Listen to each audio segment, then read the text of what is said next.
my fiancé said. My ex is my maid of honor. No her, no wedding. I took a breath, smiled, and said, then no wedding it is. I cancelled the venue, refunded every guest, and sent him the invoice for my share. When his ex learned he'd be footing the bill instead of me, I finally toasted to freedom. I had already typed up the cancellation emails when Carrie announced his ultimatum about Lisa being his maid of honor. Something in his nervous energy at breakfast had warned me, so while he'd showered, I'd opened my laptop and started drafting. Just in case. Grace, I need Lisa standing with me at the wedding. No her, no wedding, that's just how it is. My finger hovered over the send button for the Ritz-Carlton cancellation. $7,000 in deposits, but we had insurance. I looked up at him, this man I'd spent 3 years with, who was really going to make his ex-girlfriend the hill to die on. Okay, I said simply and clicked send. No wedding it is. The email confirmation popped up immediately. Your cancellation has been processed. Carrie's face went through 3 distinct expressions: smugness, confusion, then panic, as he realized I wasn't bluffing. But let me back up 12 hours, to when I first sensed this disaster approaching. Before we dive deeper, if you believe women deserve partners who respect their boundaries, please consider subscribing. It's free and helps these important stories reach others. Now let's see what happened next. The previous evening I'd been sitting at our kitchen table, wedding binder spread open to the seating chart section, when Carrie's phone had buzzed for the 5th time in an hour. He'd snatched it up quickly, too quickly, angling the screen away from me. Work stuff, he'd muttered, but his ears had turned red, his tell since the day I met him. I'd returned to my seating chart, placing his college friends at table 7, when he'd cleared his throat. Hey, so I've been reconnecting with some old friends lately. My pen had paused over Great Aunt Martha's placement. Oh. Yeah, just, people from before. It's good to have closure on things before starting a new chapter. The word closure had lodged in my brain like a splinter. In my 5 years as a forensic accountant, I'd learned that when people start talking about closure, they're usually about to open something that should stay shut. That morning, I'd woken at 5:45 a.m. as usual, starting Carrie's Colombian coffee while he slept. His phone sat charging on the nightstand, screen lighting up with another text. LB flashed briefly before going dark. Lauren from his office was LP. His cousin Lindsay was saved as Lindsay. LB was new. I'd continued my morning routine, ironing his shirts, laying out his favorite breakfast, but my mind was already in forensic mode, piecing together fragments. The nervous energy. The late-night texts. The sudden interest in closure. When Carrie had stumbled into the kitchen at 7 a.m., I'd watched him check his phone immediately, his thumb moving quickly across the screen before he'd even said good morning to me. Big meeting today? I'd asked, sliding his coffee across the counter. What? Oh no. Just checking something. His ears. Red again. That's when I'd opened my laptop and started drafting the cancellation emails. Not because I knew what was coming. I couldn't have imagined he'd actually demand his ex-girlfriend be in our wedding party. But because my instincts, honed by years of following paper trails and spotting lies in financial documents, were screaming that something was about to implode. The Ritz-Carlton email was easy. We'd purchased wedding insurance at my insistence. Carrie had called it pessimistic, but I'd called it practical. The florist, photographer, caterers, I'd drafted them all, saving each as I went. $32,000 in vendor contracts, reduced to a folder of unsent emails labeled, just in case. When Carrie had gone to shower, humming off-key like he always did when he was anxious, I'd pulled up our joint expense spreadsheet. 8 months of wedding planning, every receipt logged and categorized. My forensic accounting reflexes had kicked in automatically, calculating his 50% share, factoring in deposits versus refundable amounts. By the time he'd emerged from the bathroom, hair still damp, wearing the shirt I'd ironed 2 hours earlier, I'd had everything ready. The cancellations drafted. The financial breakdown complete. All waiting for whatever bomb he was about to drop. And then he'd said it. Lisa Brennan. The woman who'd destroyed him 3 years ago, who'd stolen $40,000 from their joint account and vanished to Miami with his business partner. The woman he'd spent our entire first year together calling a manipulative sociopath, after his 3rd whiskey. That Lisa was going to be his maid of honor.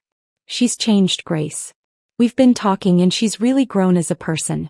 She understands me in ways that, well, she needs to be there. It's important for my healing. Healing. There was that therapy speak he'd picked up from the self-help podcasts he'd started binging last month. Another red flag I'd noted but hadn't fully processed. And if I say no? I'd asked, though I'd already known the answer. Then there's no wedding. I need this, Grace. I need her there. The fascinating thing about ultimatums is that people who issue them never expect you to accept them. They expect negotiation, tears, compromise. They expect you to value the relationship more than your self-respect. They don't expect you to have already drafted the cancellation emails. As that first confirmation had popped up on my screen, I'd pulled up the second email. The photographer. Then the florist. Each click was like cutting a rope that had been slowly strangling me, though I hadn't realized how tight it had gotten until I started cutting. Grace, stop. What are you doing? We can talk about this. But I was already on email number 4, fingers flying across the keyboard, adding personal notes to each vendor about the irreconcilable differences discovered during planning. Professional. Clean. No drama. The catering company. The string quartet. The cake designer who'd spent 3 hours with us debating fondant versus buttercream. You're insane, Carrie had said, his voice climbing higher with each confirmation ding. You can't just cancel our entire wedding over this. I'm not, I'd replied, pulling up the guest list spreadsheet. You did. You said no, Lisa, no wedding. I'm simply executing your decision. The best part was the paper trail. Every email contained the same line. Due to Mr. Mitchell's ultimatum regarding the wedding party, we must unfortunately cancel our event. Documentation. Evidence. The forensic accountant in me was practically purring. By the time I'd hit send on the final vendor email, the vintage car rental for our supposed getaway, Carrie had sunk into the chair across from me, face pale, finally understanding that I wasn't playing chicken with our future. I was ending it with the efficiency of someone who'd been trained to dismantle financial fraud schemes twice as complex as our wedding plans. The vintage car rental company's confirmation email had barely hit my screen when Carrie grabbed his phone and stormed out, slamming our front door hard enough to rattle the wedding photos we'd taken last month. I sat there in the sudden silence, laptop still warm, the reality of what I'd just done settling over me like dust after an explosion. But I wasn't finished. That evening I made pasta. Overcooked it completely, the noodles practically dissolving into mush, because my hands were shaking and I couldn't focus on something as simple as boiling water. Carrie had returned around 6, walking through the door with this practiced expression of patient understanding, like he was dealing with a toddler's tantrum. We need to talk about this rationally, he said, setting his briefcase down with deliberate calm. He'd changed into his power suit, the charcoal one he wore to board meetings when he needed to intimidate someone into submission. I served the pasta onto 2 plates, the sauce pooling around the mushy noodles like evidence of my mental state. There's nothing to discuss. You made your position clear. He sat down across from me, his movements precise and controlled. I recognized this version of him, CO Carrie, the one who'd negotiated million-dollar deals and hostile takeovers. Grace, you're being emotional. This isn't like you. You're right, I said, twirling my fork through the disaster on my plate. The Grace you know would have cried. Would have begged you to reconsider. Would have agreed to anything to keep the wedding on track. His jaw tightened, that little muscle below his ear pulsing. Lisa and I have history, yes, but... History. I set my fork down carefully. She stole $40,000 from you. She ran off with Derek, your business partner. You spent our entire first year together calling her a soul-sucking parasite. That's not history, Carrie. That's trauma. He leaned forward, adopting what I'd privately named his TED Talk pose. Earnest, engaged, selling you something you didn't know you needed. People change, Grace. She's been through therapy. We both have. Having her as my maid of honor would be symbolic. A statement that I've truly moved past it. The laugh that escaped me wasn't pleasant. A statement. Our wedding reduced to your personal therapy session. Either Lisa is my maid of honor or there's no wedding. He delivered it like a closing argument, sitting back with the confidence of someone who'd never had their bluff called in 34 years of life. I studied his face, really looked at him for the first time in months. The entitled tilt of his chin. The way his fingers drummed against the table, already calculating my inevitable surrender. He genuinely believed I'd crumble. "The wedding is already cancelled," I said quietly. "I sent the last email an hour ago." Something shifted in his expression then, the CEO mask cracking. "You're serious?" "Dead serious." I stood, leaving my untouched plate. "I'll be in my office working on the financial breakdown. You should probably start checking your credit cards for any wedding-related auto payments." I spent that entire night in my home office, the one Carrie had suggested I convert to a nursery, when the time came. My wedding binder lay open beside me, 8 months of planning reduced to evidence for my new project.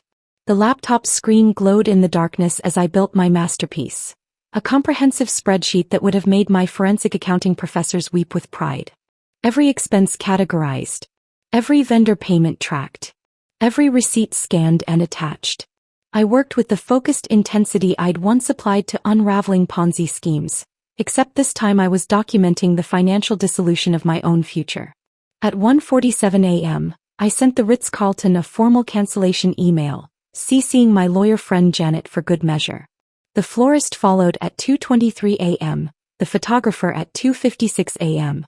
Each email contained the same clinical language. Due to irreconcilable differences discovered during wedding planning, specifically Mr. Mitchell's non-negotiable demand regarding the wedding party composition. By 3 a.m. I'd calculated everything. Total investment, $32,000. Potential refunds with insurance, $24,800. Total loss, $7,200. Split 50-50, Carrie owed me $3,600.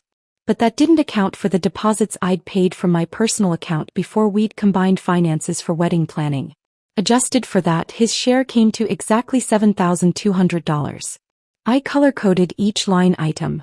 Created formulas that automatically updated if any vendor modified their refund amount.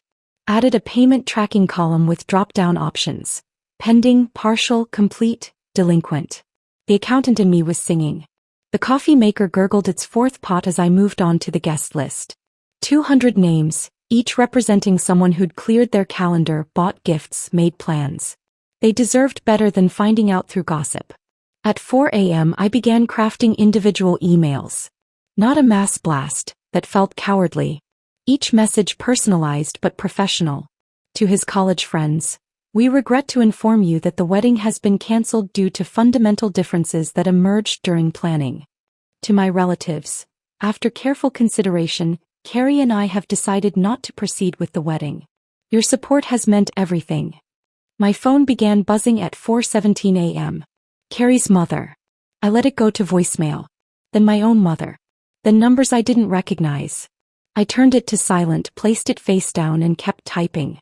The sun was painting the sky pink and orange when I finally hit send on the last guest notification. My eyes burned, my back ached, but I felt more alive than I had in months. Every email sent, every spreadsheet cell filled, every document saved in triplicate to the cloud. It was like performing surgery on my own life, cutting away the diseased tissue with mathematical precision. At exactly 7 a.m. the doorbell rang. I knew it would be Carrie before I even looked through the peephole. He stood there in yesterday's clothes, wrinkled and wrong, his usually perfect hair sticking up at odd angles. "You actually did it," he said when I opened the door. Not a question. A statement of disbelief. I handed him the printed invoice I'd prepared. Every line item highlighted in different colors according to payment status. "Your share is $7,200. I accept Venmo, wire transfer or certified check. Payment due within 30 days. He stared at the papers, his hands actually trembling. "This is insane, Grace. You can't invoice me for our wedding." "I'm not invoicing you for our wedding," I corrected, pouring myself another cup of coffee with steady hands. "I'm invoicing you for your half of the financial losses incurred by your ultimatum. We need to talk about this. Lisa doesn't have to." "Stop." The word came out sharper than intended. "You made your choice. Lisa or no wedding. I'm simply facilitating your decision." That's when his anger finally surfaced, replacing the shock. "You're being vindictive. Petty. This isn't the Grace I fell in love with." "You're right," I agreed. "The Grace you fell in love with would have sacrificed her self-respect to keep you happy. That Grace is gone. You'll regret this," he said, voice rising. When you're alone and realize what you threw away. I threw away nothing. My voice remained level, professional. Check or Venmo works fine. From my bedroom I heard movement. Marcus, who'd crashed there after I'd called him at midnight, appeared in the hallway. 6'3" of protective big brother, still in yesterday's jeans and t-shirt, looking like he'd been waiting for an excuse to intervene. Carrie's face went from red to pale. He looked between us, calculations running behind his eyes, then turned and left without another word. I stood there in my doorway, invoice carbon copy still in my hand, watching him drive away in the BMW we'd picked out together. The morning sun was fully up now, birds singing, the world continuing its rotation as if nothing had changed. Everything had changed. Marcus made coffee while I stood at my kitchen window, watching Carrie's BMW disappear around the corner. The morning felt too quiet, too normal for what had just happened. My phone vibrated on the counter. 14 missed calls, 23 texts. I left it all unread. You should eat something, Marcus said, sliding a plate of toast toward me. I'm not hungry. Eat anyway. I took a small bite, the bread like cardboard in my mouth. Marcus leaned against the counter, studying me with that older brother look that meant he was debating whether to push or let me process. My phone buzzed again. This time I glanced at the screen. Janet calling.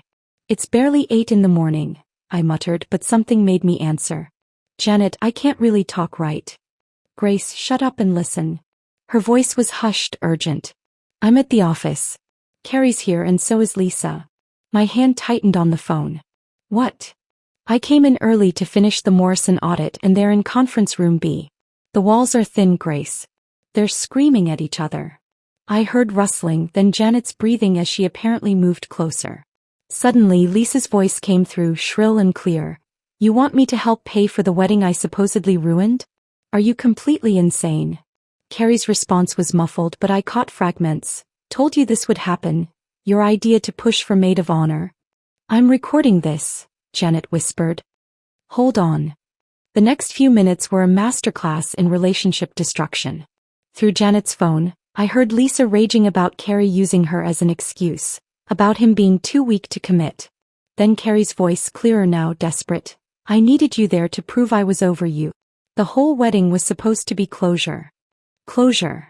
Lisa laughed, bitter and sharp. You've been texting me every night for 6 months. You told me you still loved me last week. My legs went weak. Marcus grabbed my arm, guided me to a chair. I was confused, Carrie protested. Getting married was making me crazy. I just needed to know. You needed to mark your territory, Lisa spat. Both of us did. We're toxic, Carrie. We've always been toxic.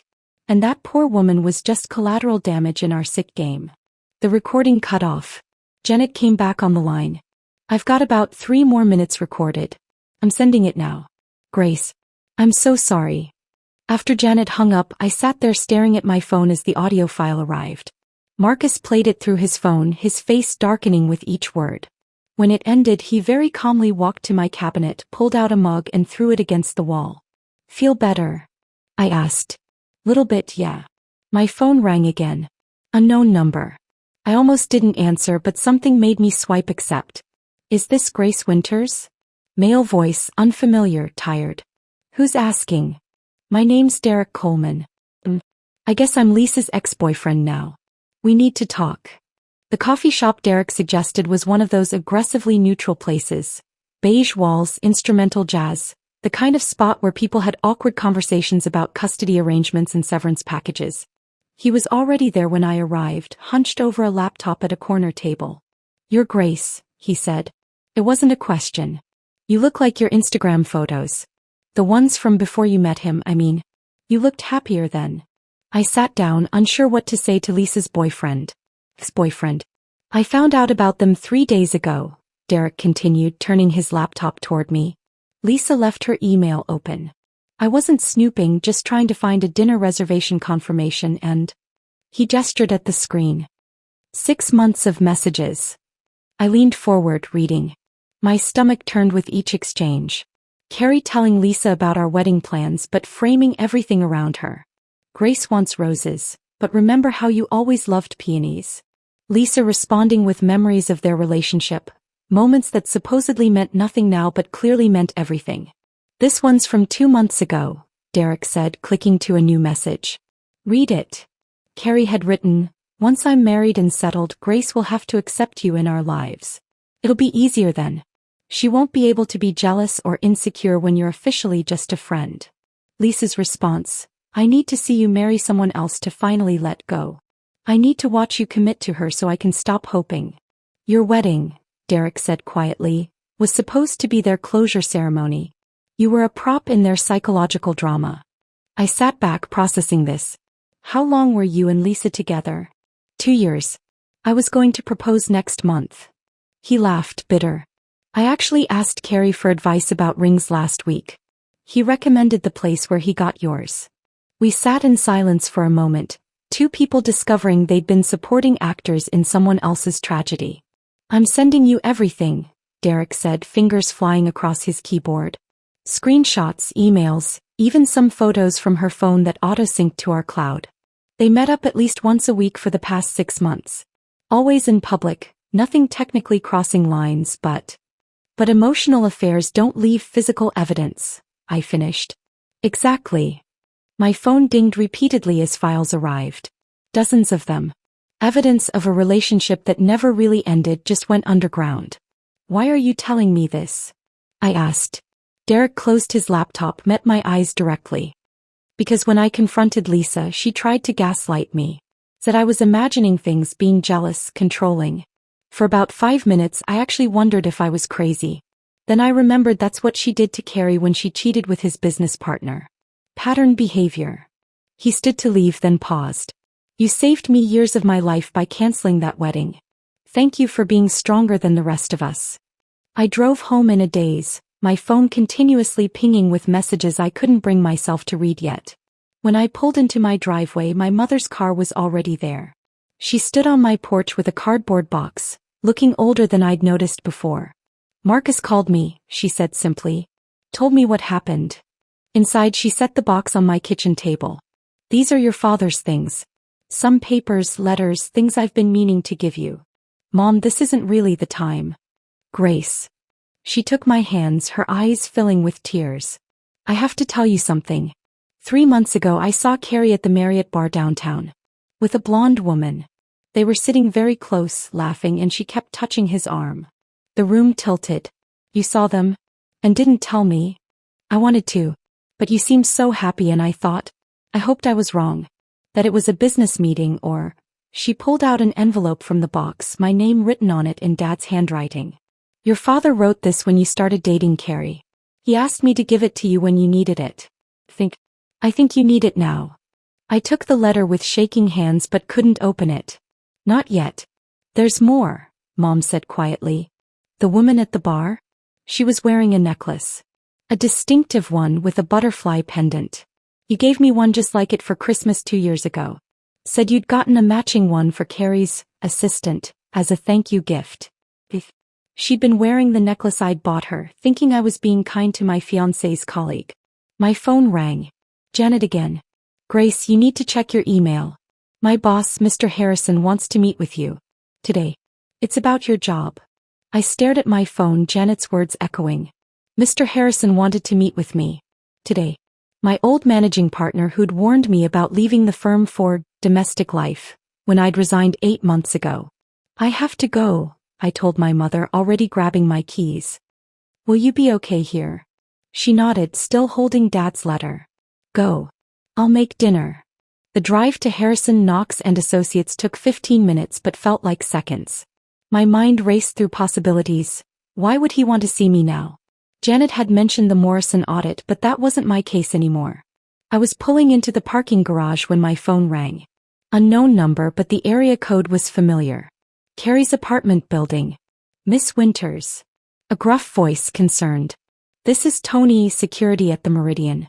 You're still listed as Mr. Mitchell's emergency contact. My hands tightened on the steering wheel. Is something wrong? There's a situation. A woman, Lisa something, she's in the lobby throwing his belongings everywhere. It's 2 a.m. here in New York. I glanced at my dashboard clock. Tony must be calling from the overnight shift recording. I've got footage from earlier tonight I thought you should see. Send it to me, I said, surprising myself with how steady my voice sounded. 20 seconds later, the video file arrived. I sat in my parked car watching Lisa Brennan, supposedly composed PR executive, having a complete breakdown in Carrie's luxury building lobby. She was hurling clothes from a box, screaming loud enough that residents had gathered to watch. "You promised," she shrieked at Carrie, who stood frozen by the elevators. "You said after the wedding, after you were married, we could finally be together properly." The security footage was clear enough to catch Carrie's face draining of color as his neighbors filmed with their phones. "Lisa, please, let's go upstairs." 3 years. She threw what looked like a watch at him. 3 years of waiting for you to choose me. You said Grace was safe, boring, that marrying her would make your parents happy, but we'd have our real life after. I closed the video, unable to watch more. My phone immediately rang again, Tony calling back. "Miss Winters, I'm required to file an incident report. Since you're listed as emergency contact, you'll get a copy. But I wanted you to know. Mr. Mitchell's been bringing her here for months. Always late nights. The other guards and we assumed, well, I'm sorry you're dealing with this." I thanked Tony, ended the call, and walked into my former office building on shaking legs. The familiar marble lobby, the same elevator that still needed maintenance on the 7th floor button. Nothing had changed except me. Mr. Harrison's assistant, Beverly, hugged me the moment I walked in. "We've missed you, honey. Go on in, he's waiting." Harrison's office overlooked downtown, all glass and dark wood and power. He stood when I entered, gestured to the leather chairs. "Grace, you look well considering." Considering. Janet filled me in. The wedding cancellation. The complications. He studied me over his reading glasses. "I also received a call from Derek Coleman. He says you have evidence of intentional infliction of emotional distress."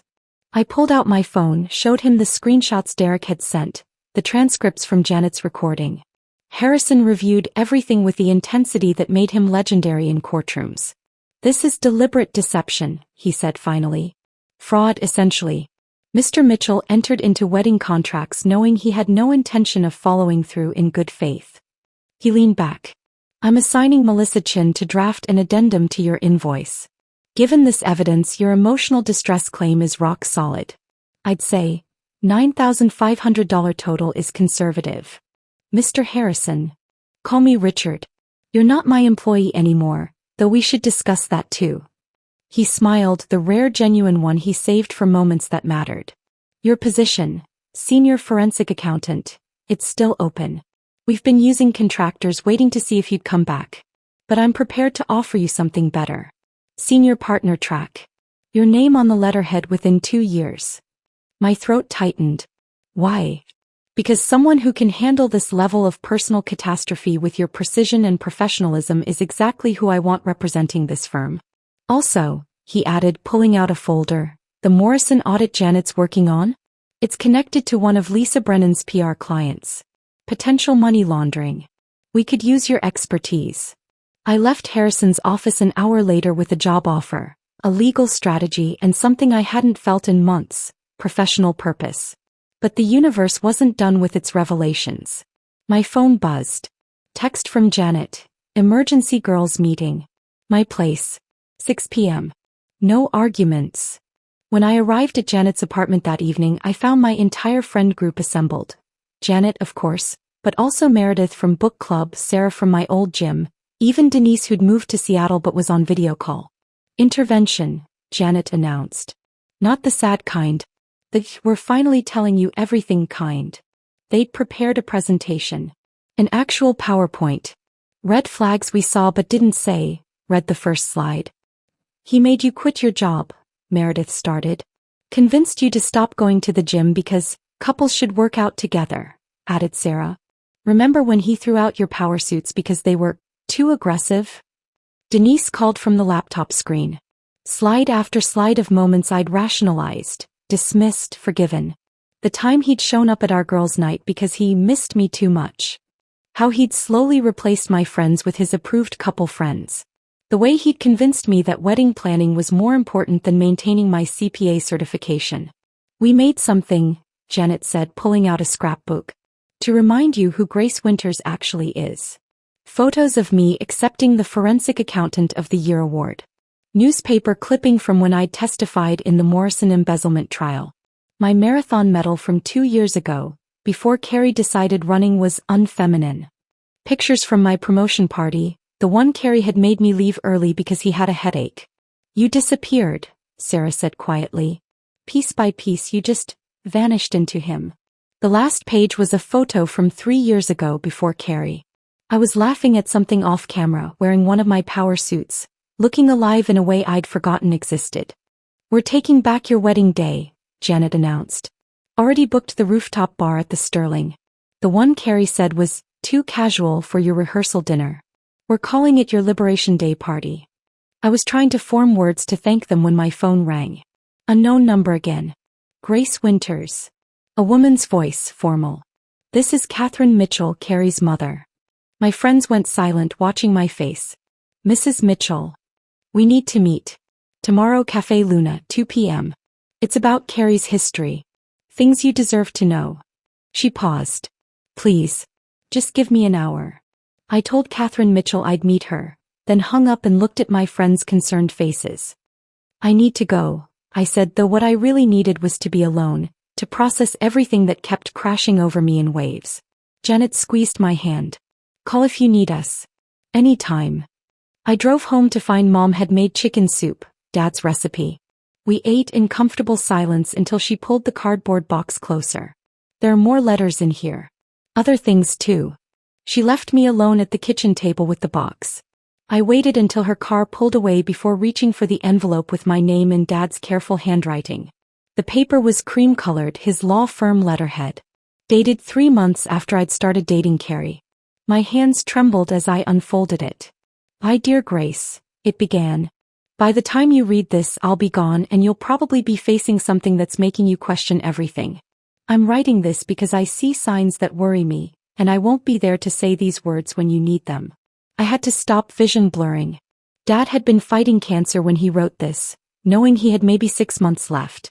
Your young man came to dinner last week. He's charming, successful, everything a father should want for his daughter. But Grace, I watched him correct you 3 times during dinner.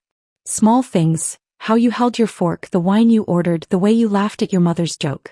Each time you adjusted yourself, made yourself smaller. Baby girl, if someone makes you smaller to feel bigger, that's not love, that's theft. The words hit like physical blows. I remembered that dinner. Carrie had been so attentive, so perfect. Dad had seemed distant and I'd thought it was the pain medication. You've always been bright, fierce, independent.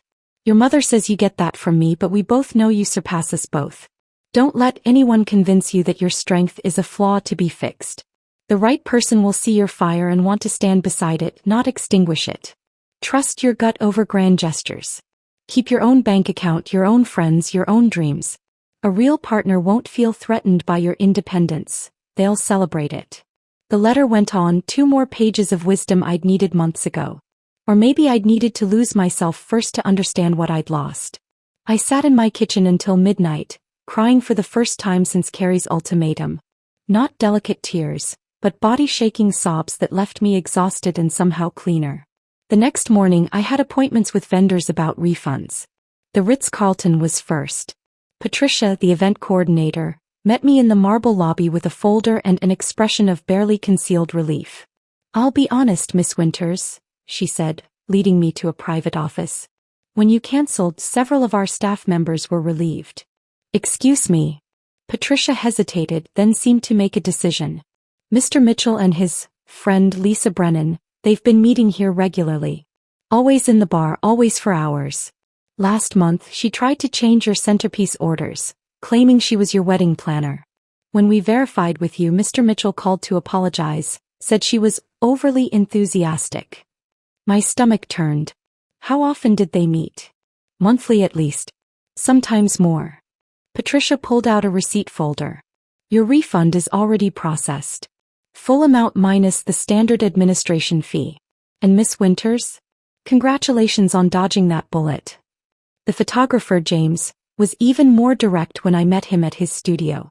Your fiancé was condescending during the engagement shoot, he said, pulling up the contact sheets on his computer.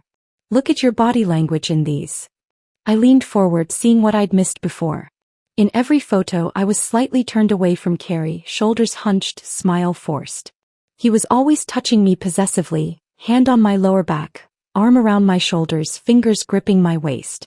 "I've been doing this 20 years, James said. I can spot a controlling relationship through my lens. I actually told my assistant I hoped you'd cancel." The florist, a sweet woman named Rosa, had her own revelation. "That woman, Lisa, she called 3 times trying to change your bouquet. Insisted you'd want lilies instead of roses. When I confirmed with you, you seemed confused but agreed." Rosa pulled out her order forms. "You originally wanted peonies, remember? Your favorite. But Mr. Mitchell said they were too casual for the venue." Each vendor, each revelation, another crack in the facade I'd built around my relationship. I'd been so focused on creating the perfect wedding that I'd ignored every warning sign. At 3 a.m. that night my phone buzzed. Voicemail notification. Unknown number, but the voice was unmistakably Lisa's, slurred and desperate. "Grace, it's me. I know you hate me and you should, but I need to tell you something. I orchestrated all of it. Getting back in touch with Carrie, becoming his friend, pushing to be in the wedding. I was going to object during the ceremony as a joke, but not really. I needed to mark my territory, show everyone he still loved me. But it backfired. Everything backfired. Derek left me, my company's putting me on leave because someone leaked those screenshots, and Carrie won't even answer my calls now." There was a pause, the sound of her crying. "I'll pay his debt to you. All of it. The whole $7,200. Just sign an NDA saying you won't share anything else about us. Please. My career depends on reputation and this is destroying everything. I'm sorry. I'm so sorry for everything." The voicemail ended. I deleted it, then retrieved it from my trash folder. "Evidence," the forensic accountant in me whispered. "Always keep evidence." 2 days later, I sat in Dr. Elena Martinez's office, Marcus's therapist recommendation. Her office was warm, plants everywhere, nothing like the sterile environments I'd imagined. "Tell me what brings you here," she said simply. I started with the ultimatum, but she gently guided me backward. When did I stop seeing my friends as often? When did I start dressing differently? When did my career become less important than wedding planning? "He never explicitly told me to quit my job," I said, defending him reflexively before catching myself. "He just made it seem like planning our future was more important." "And you believed that meant leaving your career?" The question hung there. Yes. I'd interpreted his subtle pressure as reasonable requests. Dr. Martinez helped me see the pattern. How each small surrender had led to bigger ones, how isolation from support systems made me dependent on his approval. "Your father's death," she said gently. "That was 2 months before you met Carrie?" I nodded, throat tight. Grief makes us vulnerable. Someone offering security, stability, the promise of a planned future. That would have been powerfully attractive when you were mourning someone who represented safety. We talked about the woman in the scrapbook photos, the one who'd won awards and run marathons. "She's still you," Dr. Martinez said. "Just buried under layers of someone else's expectations." As I left her office, I felt something shifting. Not healing yet, too soon for that, but an awakening. The Grace who'd calculated vendor refunds and created vengeful spreadsheets? She was the same one who'd testified in federal court and solved million-dollar fraud cases. I sat in my car afterward, pulled out my phone and did something I hadn't done in 8 months. I called my old running group and signed up for next week's morning jog. The running group text confirmation had barely sent when my phone rang. Derek Coleman again, but this time his voice carried urgency rather than exhaustion. "Can you meet me tomorrow? Same coffee shop, but bring your laptop. I found something you need to see." I agreed, then spent the rest of the evening organizing every piece of financial documentation from my relationship with Carrie. Bank statements, credit card bills, investment accounts. The paper trail of 3 years laid out across my dining room table. The forensic accountant in me had awakened fully and she was hunting. Derek was already there when I arrived the next morning, his laptop open, legal pad covered in notes. He looked like he hadn't slept, but his eyes were sharp, focused. "Joint credit card," he said without preamble, sliding a statement across to me. "Lisa and Carrie opened it 6 months ago. They've been charging dinners, hotels. Look at this one." I studied the charge. The Rosemont Inn, 2 hours north. 3 separate weekend charges over the past 4 months. Always when I'd thought Carrie was at conferences. That's not all, Derek continued, pulling up his laptop screen. Remember how Lisa suddenly had money for that new BMW? He told me it was a bonus from work. But look at this property record. The screen showed a rental property listing in Lisa's name, purchased 4 months ago. The down payment amount matched a loan Carrie had taken from his investment account. Something I'd questioned at the time, but he'd said it was for a business opportunity with his brother. They bought property together, I said, the implications hitting me. While we were planning our wedding, they were making joint investments. Derek nodded grimly. There's more. I found emails about a business venture they were planning. A consulting firm that would launch, get this, right after your honeymoon. We spent the next 3 hours building a comprehensive financial map. Derek's legal expertise combined with my accounting skills created a devastating picture of deception. Every business dinner, Carrie had expensed. Every client meeting that ran late. Every weekend conference that required him to be unreachable. We could file charges, Derek said quietly. This is fraud. They used our money to fund their relationship. My phone buzzed. Marcus texting, at the gym. Guess who just walked in? I showed Derek the message. My brother. He and Carrie belonged to the same gym. Tell him to stay calm, Derek advised, but I knew Marcus better than that. He will, I said. Marcus doesn't lose his temper. He does something worse, he tells the truth. 20 minutes later my phone rang. Not Marcus, but someone named Brad who apparently worked out at the same gym. You don't know me, Brad said, but I just watched your brother absolutely demolish some guy named Carrie. And I thought you should know it was beautiful. Was there a fight? No, that's what made it art. Brad was clearly enjoying this. Your brother was doing bench presses when Carrie approached him trying to act casual.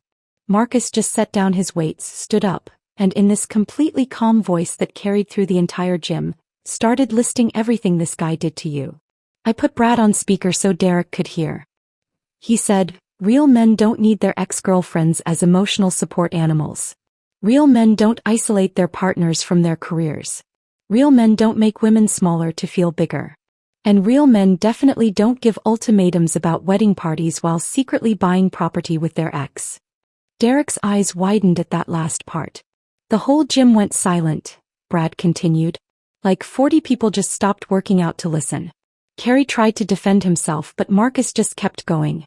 Listed every red flag, every controlling behavior. Never raised his voice once.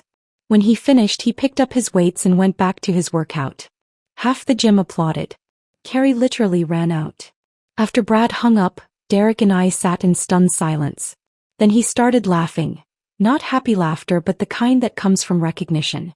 Your brother just did what I fantasized about doing to Lisa's father when I found out about the affairs. Pure truth, publicly delivered. We were packing up our evidence when a woman approached our table. Mid-60s, expensive suit, perfectly styled silver hair. I recognized her immediately. Catherine Mitchell, Carrie's mother. Mrs. Mitchell? She sat down uninvited, placing a leather folder on the table. I know we were supposed to meet tomorrow at Café Luna, but this couldn't wait. She looked at Derek. Mr. Coleman, I'm glad you're here too. This concerns you as well. Catherine opened the folder, revealing documents, photos, screenshots. I hired a private investigator 3 months ago.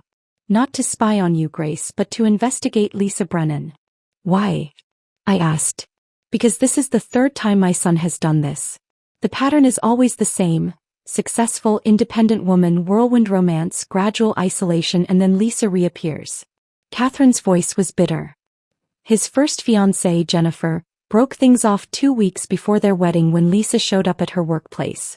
The second, Amanda, lasted until Lisa convinced Carrie she was having an affair. He pulled out a document. Lisa Brennan has 2 restraining orders from previous boyfriends. She targets men with money and emotional vulnerabilities. My son, unfortunately, provides both. Derek leaned forward.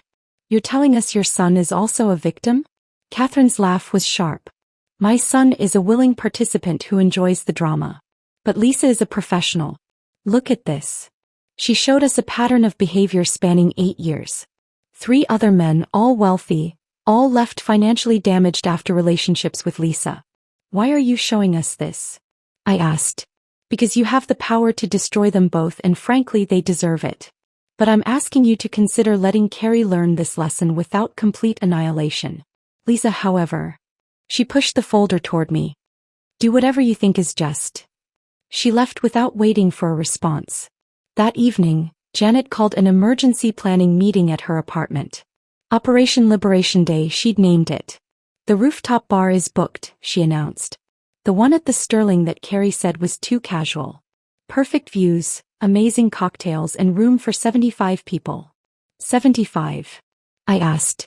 Everyone who got a wedding cancellation email is invited to your freedom party instead, Meredith explained. We're calling it an unwedding. A celebration of dodging a bullet. They'd thought of everything. A DJ who specialized in empowerment anthems. A cake decorated with broken chains. Even a photographer to capture what Janet called the beginning of Grace's actual life. There's one more thing, Janet said, grinning. Remember that forensic accounting award you won 3 years ago? The one Carrie made you late to because he had a crisis that turned out to be a parking ticket. I nodded, the memory stinging. Well, Harrison called. The business community wants to honor you again. For extraordinary integrity in personal and professional conduct. They want to present it at your party. I looked around at these women who'd stood by me, who'd collected evidence of my disappearance while waiting for me to wake up. We're taking that day back, Sarah said firmly. What was supposed to be the day you lost yourself becomes the day you reclaimed everything. Derek had been quiet, but now he spoke up. I'll be there if you'll have me. Solidarity in survival, right? As they planned and plotted, I felt something I hadn't experienced in months. Anticipation. Not for revenge exactly, but for recognition. For the moment when everyone would see the truth laid bare. My phone buzzed. A text from an unknown number. This is Robert Mitchell, Carrie's father. What Catherine did today was right. Carrie needs consequences. Stop protecting him from himself. A father who failed. I stared at Robert Mitchell's text for a long moment, then deleted it. Some messages didn't need responses. They just needed to be witnessed. The planning continued around me, my friends' voices rising and falling as they debated cocktail options and playlist arrangements. But my mind drifted to what the next 48 hours would bring. 2 nights before what would have been my wedding day, I was home reviewing Derek's lawsuit documents when my doorbell rang at 10 p.m. Through the peephole, I saw Carrie swaying on my doorstep, wearing the Tom Ford suit I'd bought him for his birthday last year. His tie was crooked, his hair disheveled, and even from inside I could smell the whiskey. I opened the door but didn't invite him in. Carrie. Grace. His voice was thick, words slightly slurred. I need to talk to you. It's late. Lisa won't answer my calls. He laughed, bitter and hollow. Can you believe that? She won't answer. Derek's suing us both. My parents paid your invoice to avoid the lawsuit. $9,500, Grace. They paid it an hour ago. I felt my phone vibrate in my pocket but didn't check it. That's between you and them. I chose wrong, he said, eyes red-rimmed and desperate.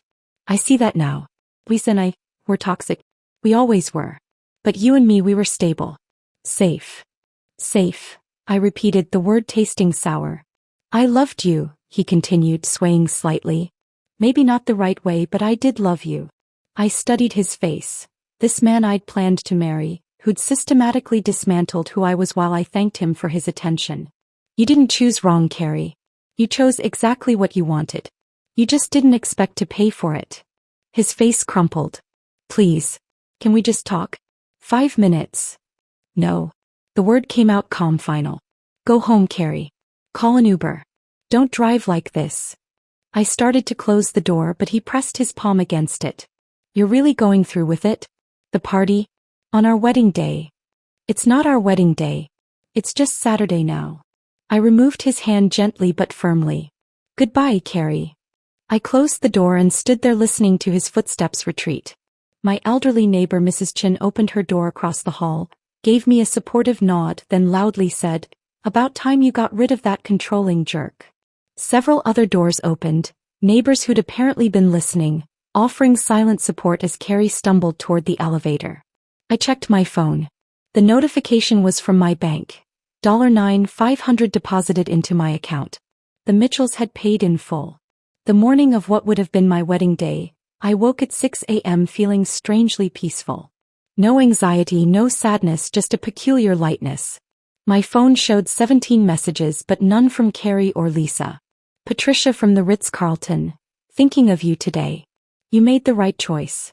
James the photographer. Would love to photograph your actual wedding someday, to someone who deserves you.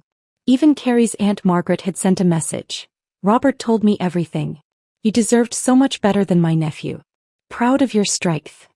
I made coffee, opened my laptop and booked a solo trip to Santorini. 2 weeks of Greek sunsets, wine and solitude, funded by Carrie's betrayal. The confirmation email felt like a promise to myself. Marcus arrived at noon to help me get ready for the party. You look good, he said simply. Like yourself again. I'd chosen a red dress. The one Carrie had said was too attention-seeking when I'd worn it to his company party. My hair was down, not in the elaborate updo we'd planned for the wedding. I looked in the mirror and saw glimpses of the woman from the scrapbook photos. The rooftop bar at the Sterling was perfect. Fairy lights strung between posts, the city skyline glittering beyond, tables arranged for mingling rather than formal seating. Janet had outdone herself, elegant but relaxed, celebratory without being vengeful. People started arriving at 6. Not the 200 we'd invited to the wedding, but 75 people who actually knew and cared about me. Derek arrived early, looking nervous but determined in a simple black suit. Solidarity in survival, he said, raising his beer. And in freedom, I replied. The cake was spectacular, 3 tiers decorated with fondant chains breaking apart. Congratulations on your unwedding written in gold script.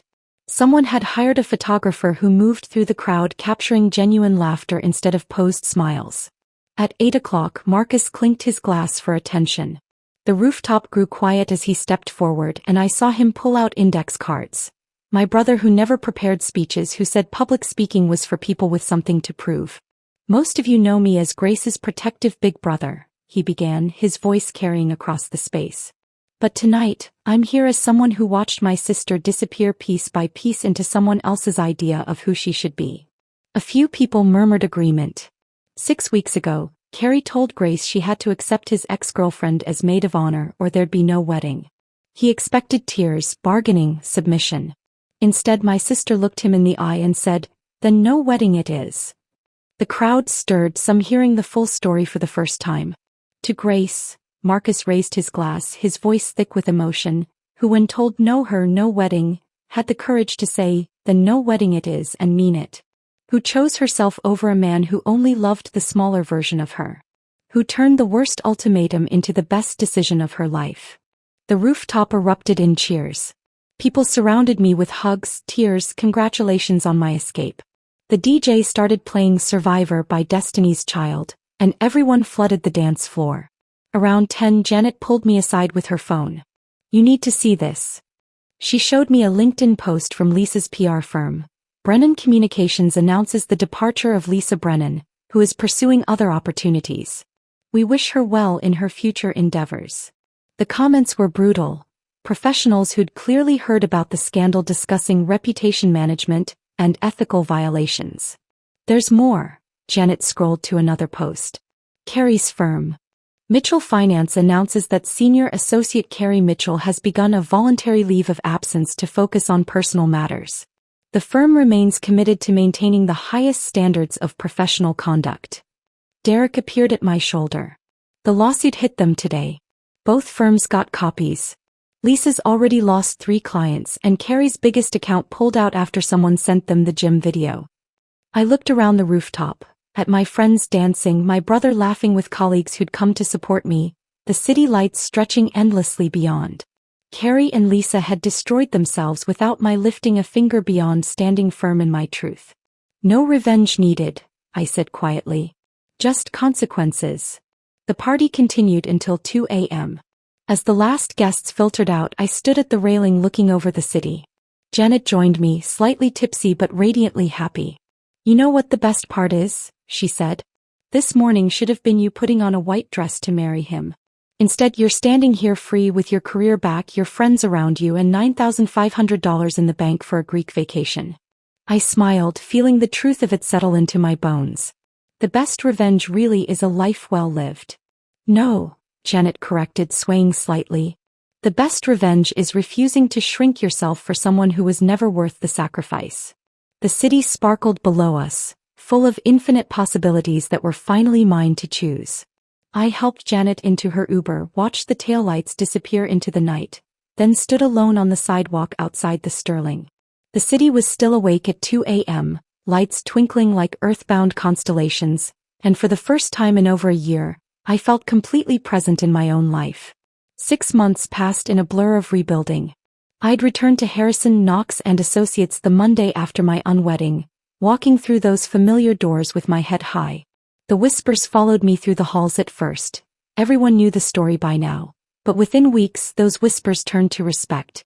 The morning everything changed again, Beverly knocked on my office door. "Mr. Harrison wants to see you." "Boardroom." "Now." I walked in to find the entire senior partnership assembled, 12 faces that usually meant someone was either being promoted or terminated. Harrison stood at the head of the table, a slight smile playing at his lips. "Grace Winters," he began formally, "in the past 6 months, you've recovered $3.2 million in the Morrison audit, identified fraud patterns that saved our clients another $5 million, and demonstrated what this board unanimously agrees are exceptional crisis management skills during your personal situation." Someone coughed. Everyone knew personal situation meant the wedding implosion that had somehow become legend in our professional circle. "Therefore," Harrison continued, "effective immediately, you're being elevated to senior partner. Congratulations." The room erupted in applause. My name would be on the letterhead. Harrison, Knox, Winters and Associates. The salary increase meant I'd be earning triple what Carey made, or used to make, since I'd heard through LinkedIn he was still on indefinite leave. "There's one more thing," Harrison added as people filed out. "That pro bono program you proposed, helping women identify financial abuse in relationships? The board approved it. Full funding. You'll head it up." I stood there in the empty boardroom, looking out at the city through floor-to-ceiling windows, and thought about the woman who'd sat at this same table 18 months ago, resigning to plan a wedding. 2 weeks later I was in Santorini, standing on a terrace overlooking the caldera. The sun was setting, painting the sky in shades of pink and gold that photographers spend lifetimes trying to capture. My phone propped against a wine bottle, I video-called Marcus and Mom. "Look at that view," Mom breathed through the screen. "Look at you," Marcus corrected. "You look like yourself again." "No, you look better. You look free." "I've been thinking," I said, watching the sun sink toward the horizon. "About writing a book. About everything that happened, but more than that. About recognizing emotional manipulation disguised as love. About the slow disappearance of self that happens so gradually you don't notice until you're gone." "Do it," Marcus said immediately. "Turn it into something that helps others." "Dad would be proud," Mom added softly. After the call ended, I sat on that terrace until the stars came out, Greek wine warming my chest, and started writing the first chapter on my laptop. Not about Carey, but about the woman I'd been before him and the journey back to her. 4 months after Santorini, I was at the annual Children's Hospital Charity Gala, the kind of event I'd attended as Carey's +1 but now attended as a senior partner and donor. I was speaking with a colleague about the pro bono program when someone cleared their throat behind me. Robert Mitchell stood there alone, looking older than I remembered. His hair had gone completely gray, deep lines etched around his eyes. "Grace, I was hoping to see you here." My colleague excused themselves, leaving us in an awkward bubble of silence. "You look well," Robert said finally. "Successful. Happy." "I am." He nodded slowly, then seemed to gather himself. "I wanted you to know, Catherine and I are divorced. Finalized last month. After everything that happened, I finally saw what she'd enabled. What I'd enabled by never standing up to either of them." I waited, sensing there was more. "Carey's in therapy. Real therapy this time, not the performance he did before. He hit rock bottom when Lisa leaked all their messages to save her own reputation. She got a job in Miami, told everyone he'd manipulated her. He lost everything, job, reputation, you." Robert's voice carried no plea for sympathy, just tired fact. "He admitted something to his therapist. The ultimatum about Lisa being maid of honor. It was a test. He wanted to see if you'd choose him over your self-respect. He never expected you to choose yourself. But I did, I said simply. You did. And thank God for that. Robert extended his hand and I shook it. You saved yourself and maybe you saved him too. Sometimes people need to lose everything to learn anything. He walked away, disappearing into the crowd of black ties and evening gowns, and I realized I felt nothing. Not anger, not satisfaction, just peaceful indifference. 2 weeks later, on the exact anniversary of the day I'd canceled my wedding, I drove to Riverside Cemetery with a specific purpose. Dad's headstone stood under an oak tree, simple and dignified, just like him. "Hi, Dad," I said, sitting on the grass beside the stone. "I brought you something." From my purse I pulled out 2 items. His letter, now framed and hanging in my office, and my engagement ring. I'd bought it back from the jeweler last week. Not from nostalgia but for closure. "You were right about everything," I told the stone. "About keeping my own bank account, my own friends, my own identity. About recognizing when someone makes you smaller to feel bigger." I placed the ring on top of the headstone, where it caught the afternoon light, diamond fracturing sunbeams into tiny rainbows. I'm not leaving this here because I'm mourning what I lost. I'm leaving it as a monument to what I've gained. I'm senior partner now. My name's on the letterhead. I'm helping other women recognize financial abuse. I'm writing a book. I ran a marathon last month. Beat my personal record from before Carrie. The wind rustled through the oak leaves and I could almost hear Dad's voice. "That's my girl." "I'm Grace Winters," I said, standing and brushing grass from my skirt. "Forensic accountant, senior partner, marathon runner, future author, survivor. And I'm finally fully myself. No one's fiancé, no one's project, no one's smaller version. Just me existing in my full power." I walked away from the cemetery, leaving the ring glinting on the headstone. Let someone find it and wonder at the story. Or let it wither away to nothing. Either way, it no longer had any hold on me. That night I stood in my apartment, the one I'd almost given up to move in with Carrie, and looked at my reflection in the hallway mirror. The woman staring back wore a red suit, had laugh lines from actual joy, and stood with her shoulders back, taking up all the space she deserved. My phone buzzed with a text from Janet. "Drinks tomorrow to celebrate your promotion?" The Sterling rooftop. I smiled, typing back, "Perfect. My treat. I've got senior partner money now." If this story of ultimate revenge served cold had you cheering for Grace, hit that like button right now. My favorite part was when Grace simply said, "Then no wedding it is," and actually meant it. Talk about calling someone's bluff. What was your favorite moment of sweet justice? Drop it in the comments below. Don't miss more incredible stories of betrayal and triumph. Subscribe and hit that notification bell so you never miss an upload.